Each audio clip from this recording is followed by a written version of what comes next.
Estamos de volta com Versos e Preces, hoje recebendo Irislene Morato e Sami Eric.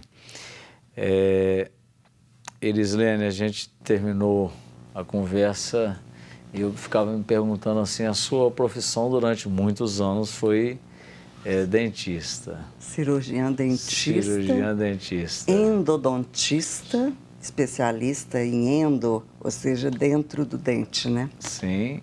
E depois e fiz mestrado e tal. Achei que ia mexer com a área acadêmica odontológica. Me preparei porque, como toda a minha família sempre deu aula, tinha também esse exemplo e um talento para dar aula, para me expor, né? Expor o meu conhecimento e passar o conhecimento, e um desejo disso, né? Então, eu me preparei para a área acadêmica.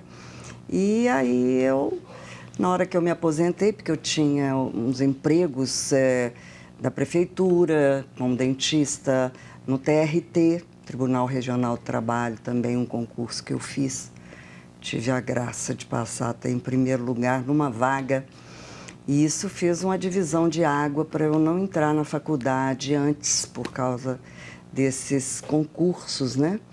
Então, eu pensei em me preparar e na hora que eu me aposentasse, jovem relativamente, porque acho que a academia é o único lugar que você pode envelhecer sendo douto, né?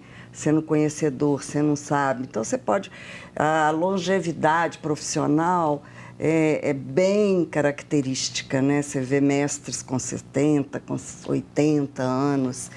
E acadêmicos, então, de academia, 90, dando palestra, até centenária.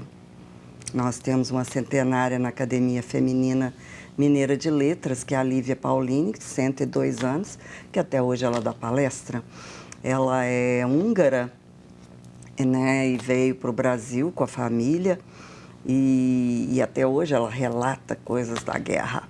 Então, numa lucidez, numa propriedade e numa capacidade ímpar, eu acho que o exercício do cérebro é onde te mantém longevo por mais tempo, sabe? Por isso que os intelectuais costumam viver muito, mesmo sedentários relativamente, porque ficam lá escrevendo, antes na máquina de escrever, agora na digitação, né? E realmente não tem tempo, às vezes, para tanto movimento. No entanto, são os que vivem mais, não os atletas. Os atletas costumam viver menos.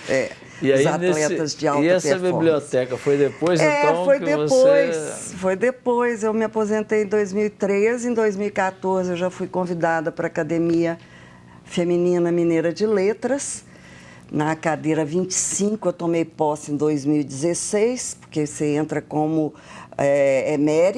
benemérita, depois você entra como efetiva, e com uma cadeira que seria, assim, só cedida depois do meu falecimento.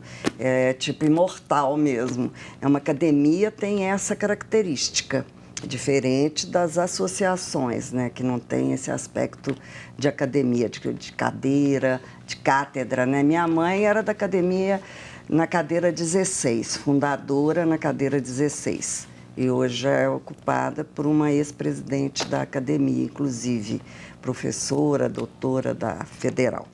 Então, em 2018, que eu publiquei meu primeiro livro, que foi esse aqui, Liberdade e Encantamento. Liberdade e Encantamento. E essa foto é minha, que é outro hobby que eu tenho, a fotografia. E eu sou assim, um pouco segura de mim quando eu faço uma coisa boa, então a foto ficou boa, né? Mostra um pouquinho pra gente. Então, esse risco no céu é justamente aquele risco do jato passando, né? E, então, liberdade e encantamento é porque todo mundo quer ser livre, né? E ser encantado pela vida. Esse encantamento é pela vida, né? E a liberdade não é uma liberdade, é a liberdade consciente, é a liberdade que só o conhecimento dá, né? Porque quanto mais sábio a pessoa fica, mais ela se sente livre, né? Então, por isso que eu pus, e ele é prosa e poesia, prosa e verso, E eu tenho, as minhas prosas são pequenos contos. E eu fiz criei uma personagem feminina, que é estudante de filosofia, que é a Joana, para que ela pudesse alçar voo nas ideias dela quanto à existência humana. Então, eu entro com neurociência e um pouco de física quântica, para falar da espiritualidade sem diretamente falar em religião, né? Porque a gente tem que ser holística, principalmente para escrever, para não criar vínculos dogmáticos, né? E esse foi meu outro livro também, esse foi 2019. A característica dele, que ele é um livro feito à mão, foi feito na Argentina, ele é costurado, igual antigamente. E ele é um livro de colecionador, é um livrinho de 30 páginas, que tem que ter 30, e em todos eles existe um número, eles são numerados, igual coisa antiga mesmo. Então, eu pus Devaneios da Alma, que é o nome de um dos contos da Joana, né? Onde ela viaja, assim, nos seus devaneios intelectivos, né? E em 2019 e 2020, eu lancei em 2019 O Bicho da Floresta, que foi minha primeira produção infantil, né?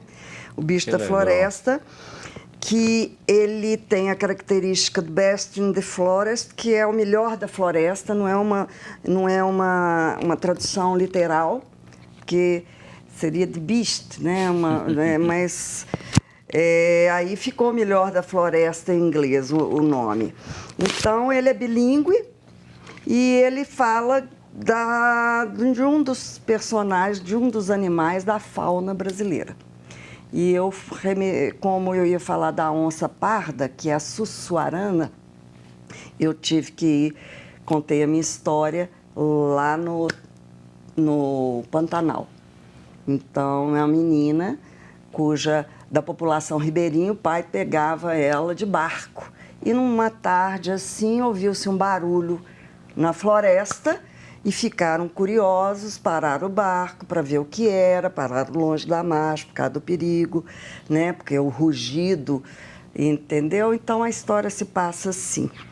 E o fato dele ser bilíngue é para dar acesso a crianças maiores, né? Porque vai uma criança hoje de 9, 10 anos e fala, não, isso aí é livrinho de criancinha, né? De 5, 6 anos. Você fala, então você treina seu inglês aí.